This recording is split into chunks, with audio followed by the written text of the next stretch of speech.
Sorry guys for the interruption. હવે આપણે લોકો વાત કરતા હતા કે જે ટોપિક છે ગ્રેજ્યુએશન લેવલમાં એમાં પણ મલ્ટિપલ એન્ટ્રી અને મલ્ટિપલ એક્ઝિટ છે એ મહત્વનો ટોપિક રહેવાનો છે. એટલે કે સ્ટુડન્ટ્સ છે એ જ્યારે ઈચ્છે ત્યારે ફરીથી એન્ટ્રી કરશે અને જ્યારે એમ થશે કે ચલો હવે આપણે નથી ભણવું તો એ શું કરી દેશે, એક્ઝિટ. પણ મહત્વનું છે કે એન્ટ્રીનો સમયગાળો પણ સ્ટિપ્યુલેટેડ હશે અને એક્ઝિટ કરવાનો સમયગાળો પણ સ્ટિપ્યુલેટેડ હશે. બીજું આનો જે મેઇન ફાયદો છે એ પણ એ જ રહેવાનો છે કે major subject plus minor subject, major plus minor subject.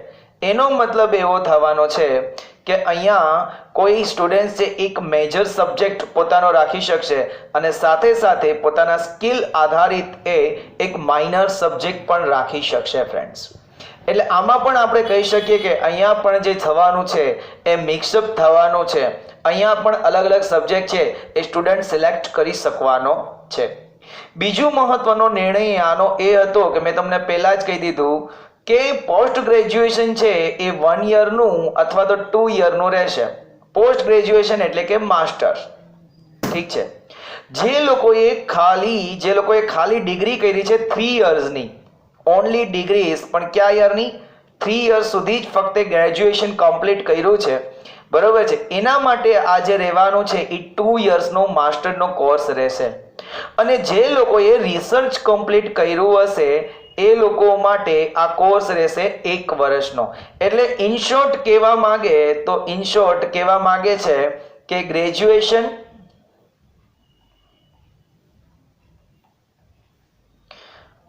Plus master એટલે કે PG is equal to 5 years થવા જોઈએ.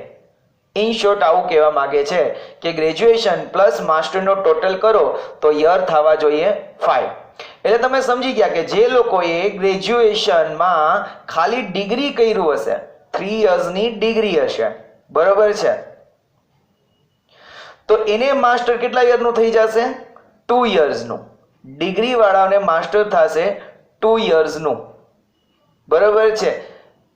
અને જે લોકોએ 4 યર કમ્પ્લીટ ગ્રેજ્યુએશનમાં કર્યા હશે એટલે કે with research degree, with research, તો એના માટે જે માસ્ટર રહેશે એ કેટલા યરનું રહેશે? 1 યરનું. એટલે કે આ રીતના ટોટલ 5 યર્સ માસ્ટરના થવા જોઈએ છે. બીજું ફ્રેન્ડ્સ, આમાં એક મહત્વનો સુધારો 1992માં પણ આવ્યો હતો કે ફોરેન યુનિવર્સિટીને ઇન્વાઇટ કરવી ઇન્ડિયામાં. ફોરેન યુનિવર્સિટીઝ ઇન્વાઇટેડ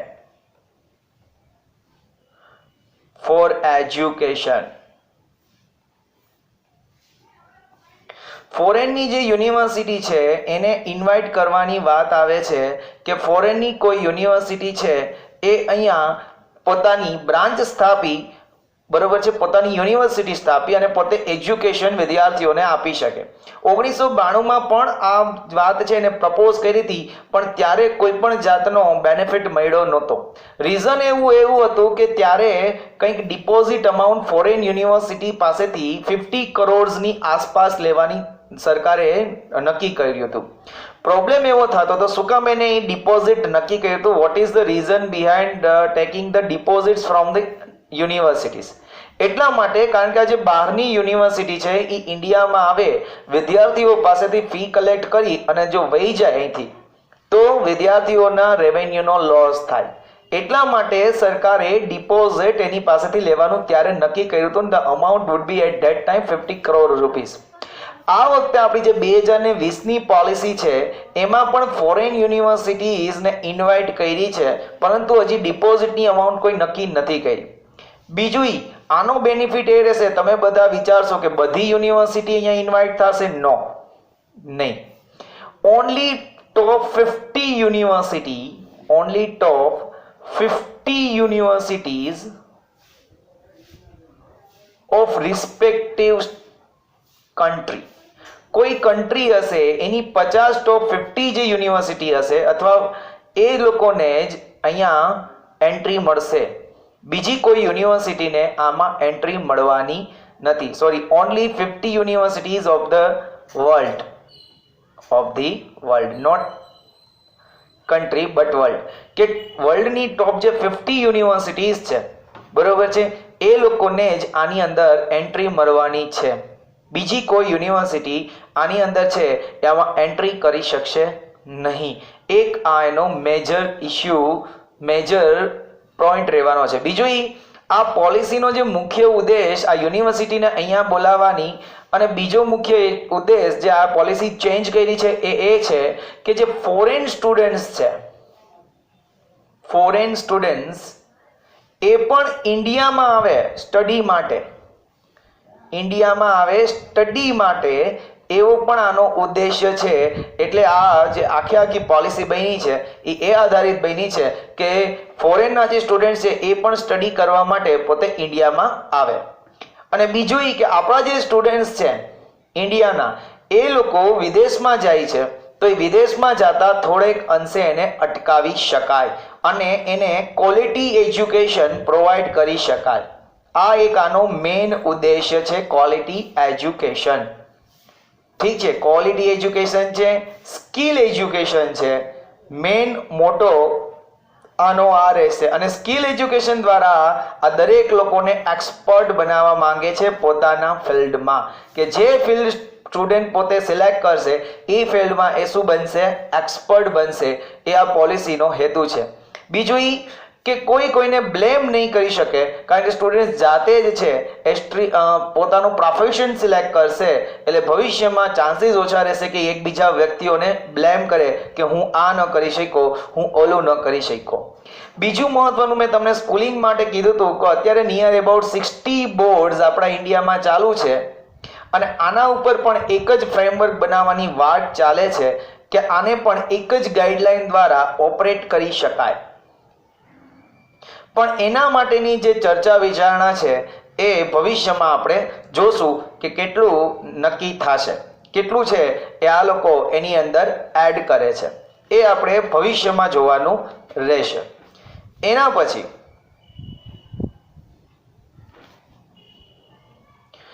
બધી જ જે યુનિવર્સિટી, હવે આની અંદરનો મેઇન રહેશે કે જેટલી પણ યુનિવર્સિટી અત્યારે કાર્યરત છે, જેટલા પણ ઇન્સ્ટિટ્યુશન, એટલે ઇન્સ્ટિટ્યુશનનો મતલબ આપ કાઢી શકો છો, હું આનું કાઢું છું કોલેજીસ, કે જેટલી પણ યુનિવર્સિટીઝ છે અથવા તો જેટલી પણ કોલેજીસ છે એને મલ્ટી ડિસિપ્લિનરી બનાવશે, મલ્ટી ડિસિપ્લિનરી બનાવવાની વાત ચાલી રહી છે.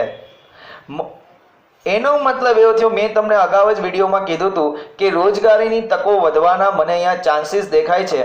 એનો મતલબ એમ કે જો કોલેજ અને યુનિવર્સિટીને જો મલ્ટી ડિસિપ્લિનરી બનાવે તો મ્યુઝિક ટીચર પણ જોઈશે, યોગા ટીચર પણ જોઈશે, ટૂંકમાં ડાન્સિંગ ટીચર પણ જોશે. તો આવા બધા શિક્ષકોને રોજગારી મળવાના ચાન્સીસ વધારે છે.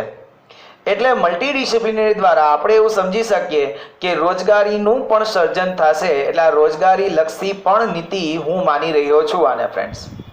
બીજું એ કે જેટલી પણ યુનિવર્સિટીઝ કે કોલેજીસ હશે ઓર કોલેજીસ, એને ઓટોનોમી ગ્રેડેડ સિસ્ટમ આપવામાં આવશે. એટલે કે દરેક યુનિવર્સિટી અને કોલેજને એના પરફોર્મન્સ બદલ એને A, B, C અને D ગ્રેડ આપવામાં આવશે, જે અત્યારે આવે છે.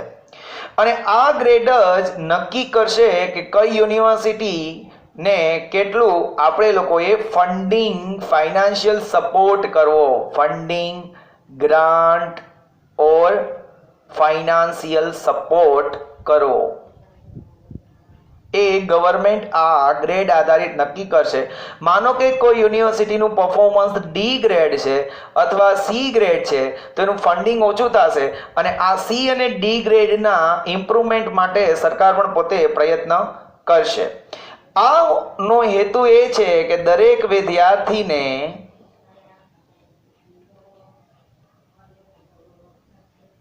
સારો શિક્ષક મળે તેવી વ્યવસ્થા, સારો શિક્ષક મળે તેવી વ્યવસ્થા કરવી.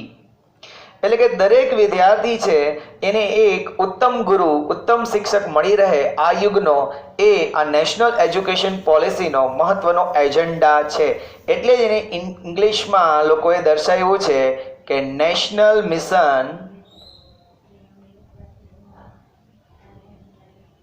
On mentoring.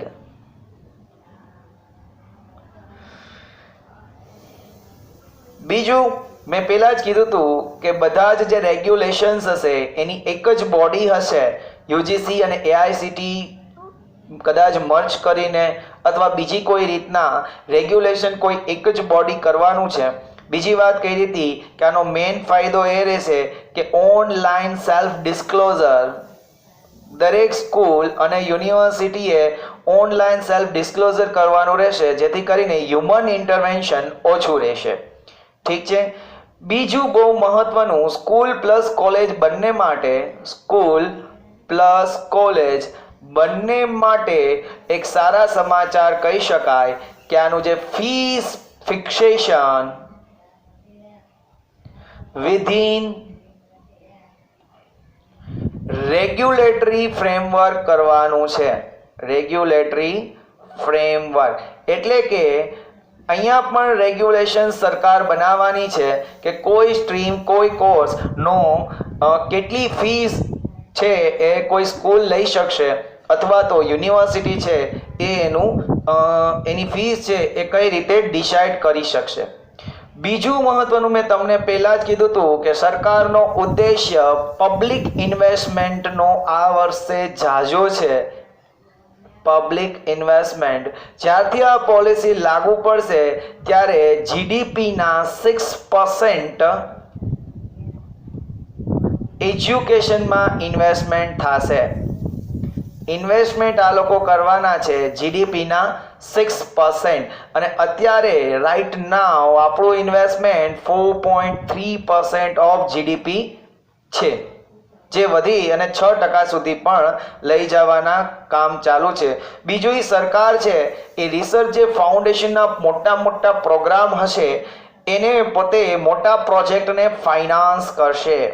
મોટા જેટલા રિસર્ચ ફાઉન્ડેશન પ્રોગ્રામ હશે એને ગવર્મેન્ટ ફાઇનાન્સ કરશે. ફાઇનાન્સ્ડ બાય ગવર્મેન્ટ. અત્યારે આપણે લોકો જાણીએ છીએ કે ધંધા રોજગાર ઉદ્યોગ માટે સરકાર લોન પ્રોવાઈડ કરી રહી છે. તો આવી જ રીતના સરકાર છે એ રિસર્ચ માટે પણ, ઇનોવેટિવ આઈડિયા માટે પણ છે એ મોટા પ્રોજેક્ટને ફાઇનાન્સ કરશે. મેં તમને પહેલાં જ કીધું કે આનો મેઇન થોડો એજન્ડા એવો પણ છે કે બહારના વિદ્યાર્થીઓ આપણી પાસે ભણવા આવે. બહારના વિદ્યાર્થીઓ આપણા દેશમાં ભણવા આવે એ પણ આ પોલિસીનો એજન્ડા છે. આપણા દેશમાં સ્ટડી કરવા આવે. અને બીજું, મેં તમને એક બીજી વાત પણ કીધી હતી. અત્યારે આપણી યુનિવર્સિટી છે, હું ગુજરાતની વાત કરી રહ્યો છું, કે જેમાં એને આઈટીનો ઉપયોગ થોડો વધારે કરવાનો કરે છે. આઈટીનો વ્યાપક ઉપયોગ કરવો એટલે કે જેમ બને એમ ડિપેન્ડ ઓન આઈટી વિથ બહુ મહત્વની વાત અહીંયા કરી છે અને એ વાત છે ઇક્વાલિટી. એ મહત્વની વાત અહીંયા આવી કે ઇક્વાલિટીનો મતલબ શું થશે કે માનો કે હું કાઢું છું ત્યાં સુધી, હું વિદ્યાર્થીઓના પક્ષમાં કાઢું કે કોઈ વિદ્યાર્થી છે એ કેપેબલ નથી કોઈ ડિવાઇસ પરચેસ કરવા માટે, એટલે કે મોબાઈલ, ટેબ્લેટ, લેપટોપ પરચેસ કરવા માટે એ કેપેબલ નથી અથવા એની પાસે સ્ટ્રોંગ ઇન્ટરનેટ નથી, તો સરકાર એના માટે પણ કંઈક એરેન્જમેન્ટ કરશે. જેમ કે આપણી ગુજરાત યુનિવર્સિટી, જે ગુજરાતની જેટલી યુનિવર્સિટી છે એમાં છેલ્લા 2 કે 3 વર્ષથી આપણે વિદ્યાર્થીઓને ટેબ્લેટ આપી રહ્યા છીએ, કારણ કે વધારે ને વધારે આઈટીનો ઉપયોગ કરે. એનો મતલબ એમ કે આનો આપણે જો એજન્ડા કહી શકીએ આઈટી માટેનો કે no child will left behind, એટલે કોઈ પણ વિદ્યાર્થી પાછળ રહેવો જોઈએ નહીં. આનો ઉદ્દેશ્ય રહેવાનો છે. મેં પહેલાં જ કહી દીધું કે આખી જે ઇન્ડિયન નોલેજ સિસ્ટમ છે, લેંગ્વેજ, કલ્ચર, વેલ્યુઝ એના ઉપર ડિપેન્ડ કરવાના છે.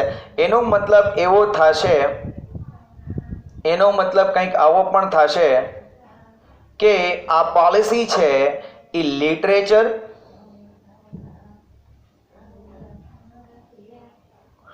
પ્લસ સાયન્સ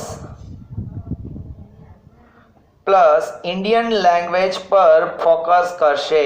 ઇન્ડિયન લેંગ્વેજીસ પર ફોકસ કરશે. આ પોલિસી લિટરેચર, સાયન્સ અને ઇન્ડિયન લેંગ્વેજને પણ ફોકસ કરશે. આની સાથે સાથે બહુ મહત્વનું, દરેક રાજ્ય, દરેક જિલ્લાને પોતાની કંઈક લોકવિદ્યા હોય છે.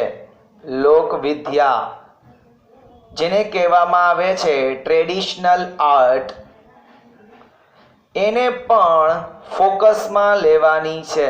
એટલે કે લિટરેચર, સાયન્સ, ઇન્ડિયન લેંગ્વેજ અને ટ્રેડિશનલ આર્ટ, આ પણ એનું શું રહેશે? ફોકસ રહેશે. તો કહી શકાય કે ઓવરઓલ આ જે પોલિસી છે એ આ નવા યુગનું રિવોલ્યુશન કરવાની છે.